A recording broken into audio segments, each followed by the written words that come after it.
So, hello everyone. May buntag sa tanan no. So, it's me again, Mary Mini Vlog. So, karong buntaga we'll talk about paano nga ba mag-send ng interest form para sa Facebook content monetization beta. So, please watch this.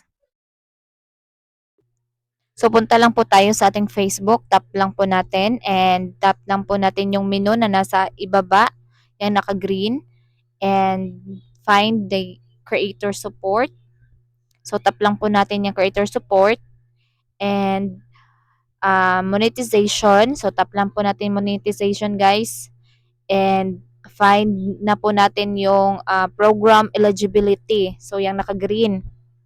So, tap lang po natin and scroll up po, find in stream ads.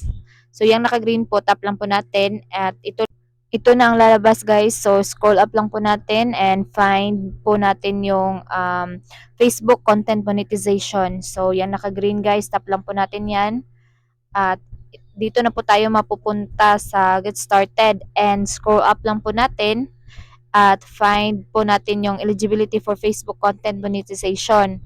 So, tap lang po natin yan at scroll up lang po natin yan at find po yung interest form. So, tap lang po natin. So, dito na po tayo mapupunta, guys, sa Facebook content monetization beta interest form. So, scroll up and fill up po natin yung tatlong information dyan at pagtapos na po kayong mag-fill up, so let's do this po, tap lang po natin.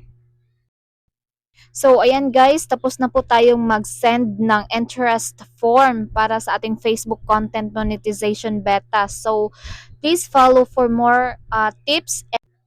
Paki-share naman po sa ating video, guys.